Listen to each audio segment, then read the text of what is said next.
কৃত্ৰিম বানৰ কবলত শিৱসাগৰৰ ঐতিহাসিক ৰংঘৰ ২-৩ দিন ধৰি হোৱা নেৰানেপেৰা বৰষুণৰ বাবেই এইদৰে প্লাবিত হৈ পৰিছে ৰংঘৰৰ বাকৰি। ঐতিহাসিক ৰংঘৰ বাকৰিৰ ৰূপহী পথাৰত হোৱা বিভিন্ন লোকৰ নিৰ্মাণ কাৰ্যই ৰংঘৰৰ পানী নিষ্কাশন ব্যৱস্থাটোত বাধাৰ সৃষ্টি কৰাৰ ফলত কিছু বছৰৰ পৰা বাৰিষা ৰংঘৰৰ বাকৰিত কৃত্ৰিম বানৰ সৃষ্টি কৰি আহিছিল। অতি শেহতীয়াকৈ অসম চৰকাৰৰ দ্বাৰা আৰম্ভ হোৱা ঐতিহাসিক ৰংঘৰ প্ৰকল্পৰ ঠিকা লাভ কৰা ওম কনষ্ট্ৰাকশ্যনে জধে-মধে চলোৱা নিৰ্মাণ কাৰ্যৰ ফলত ৰংঘৰৰ পানী নিষ্কাশনৰ একমাত্ৰ পথ মেচি জানটো সম্পূৰ্ণৰূপে বন্ধ হৈ পৰাত এতিয়া এজাক বৰষুণতে ৰংঘৰৰ এই অৱস্থা। চৰকাৰীভাৱে ৰংঘৰক বিশ্ব ঐতিহ্য ক্ষেত্ৰৰ অন্তৰ্ভুক্ত কৰাৰ প্ৰচেষ্টা আৰম্ভ কৰাৰ সময়তে কেন্দ্ৰীয় পুৰাতত্ব বিভাগৰ অধীনস্থ ঐতিহাসিক ৰংঘৰৰ এনে অৱস্থা দেখি ক্ষোভিত হৈ পৰা দল সংগঠনৰ দাবী ৰংঘৰ প্ৰকল্পৰ কাম বন্ধ কৰি প্ৰথমে ৰংঘৰৰ পানী নিষ্কাশনৰ ব্যৱস্থা কৰক।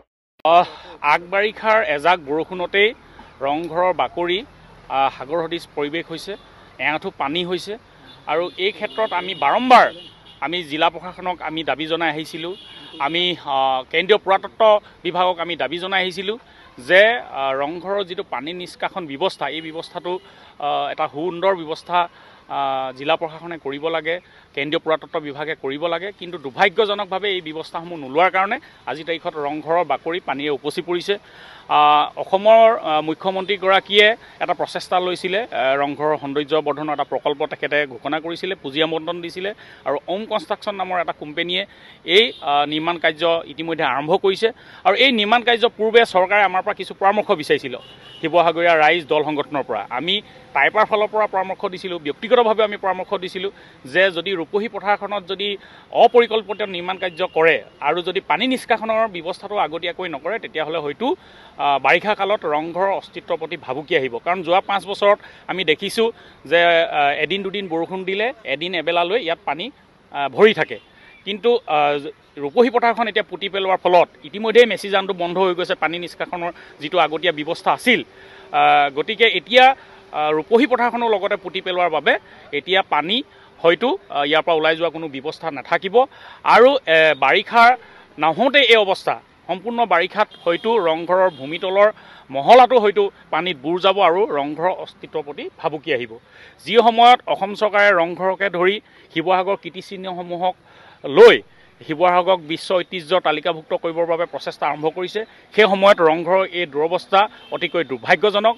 আমি কেন্দ্ৰীয় পুৰাতত্ব বিভাগক আমি ধিক্কাৰ জনাইছোঁ, আমি স্থানীয় PWD ডিপাৰ্টমেণ্টৰ বিষয়বৰ্গক আমি ধিক্কাৰ জনাইছোঁ, জিলা প্ৰশাসনক আমি আহ্বান জনাইছোঁ, অসম চৰকাৰক আমি আহ্বান জনাইছোঁ যে অতি শীঘ্ৰেই যাতে ৰংঘৰৰ এই আবদ্ধ পানী নিষ্কাশনৰ ব্যৱস্থা কৰে, ঐতিহ্যৰ প্ৰতি অহা ভাবুকি যাতে দূৰ কৰি ৰংঘৰক যাতে সংৰক্ষণ কৰে তাৰ প্ৰতি আমি আজি দাবী জনাইছোঁ। ৰংঘৰৰ ভিতৰত ৰংঘৰৰ যিটো পানী নিষ্কাশনৰ ব্যৱস্থা এই নলাটোৰ লগতে সমগ্ৰ যিটো মেচিজান, এই মেচিজানৰ ওপৰত অবৈধ নিৰ্মাণ হৈছে, মেচিজানটো বন্ধ হৈ গৈছে আৰু ৰূপহী পথাৰ সংকুচিত হৈছে আৰু যি অৱশিষ্ট ৰূপহী পথাৰ আছে তাত অপৰিকল্পিত আজি নিৰ্মাণ কাৰ্যৰ বাবে ৰংঘৰৰ এই দুৰৱস্থা হৈছে। সেইকাৰণে আমি অতি শীঘ্ৰেই এই বেদখল মুক্ত কৰি সেই সম্পূৰ্ণ পুৰণি যিটো নলা এই পুৰণি নলাটো সম্পূৰ্ণৰূপে পানী নিষ্কাশনৰ কাৰণে মুকলি কৰিবৰ কাৰণে আমি জিলা প্ৰশাসনক সজোৰে দাবী উত্থাপন কৰিছোঁ। শিৱসাগৰৰ পৰা সৈয়দ মুস্তাকুৰ ৰহমানৰ ৰিপৰ্ট, অসম আদিত্য। NKS হুণ্ডাইলৈ স্বাগতম। নৰ্থ ইষ্টৰ প্ৰথম GDSI 2.0 ফিচাৰ্ছ ডিলাৰ হৈছে NKS হুণ্ডাই। অত্যাধুনিক সা সুবিধাৰে তৈয়াৰী মষ্ট আপডেটেড হুণ্ডাই ডিলাৰ এতিয়া ডিব্ৰুগড়ত। আমাৰ NKS হুণ্ডাই ডিলাৰত open sales consulted room, customer ৰুমৰ লগতে পুৰণি গাড়ীৰ এক্সচেঞ্জ ফেচিলিটিও ৰখা হৈছে।